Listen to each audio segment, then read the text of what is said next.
What's up, y'all? Welcome back to my channel. I'm Gabrielle, and today's video we're just gonna be doing our hair. Okay, so I just did some quick curls using my 1-inch curling iron from Longqi Hair. It was like $5 to $7 at the General Dollar store. So is it General Dollar or Dollar General? I think it's Dollar General.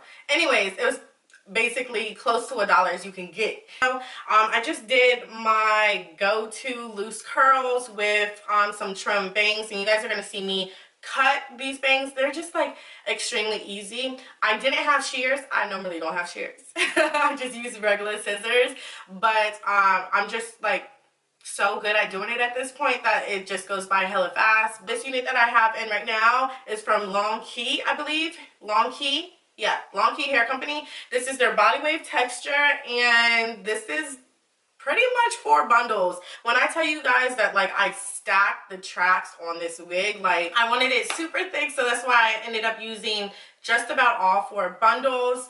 This hair is like it's thick. It feels like Brazilian. It has like a little bit of coarseness in it. Like I really like how it feels. It has a little bit of weight to it as well, but it's nothing that's gonna like be an annoyance or anything like that. This hair was extremely easy to curl. Like it was extremely easy to curl, which is a really good thing. And if you get body wave hair, it should be extremely easy to curl. So if it isn't, that's just like a sign that maybe the hair is not going to be as good. Alright guys, so I am done talking right here. We're just going to continue watching the rest of this video. I hope you guys enjoy it. If you did, go ahead and hit the like button and then subscribe as well if you hadn't already. Do that, okay? And I will check y'all lovelies out in my next video. Bye.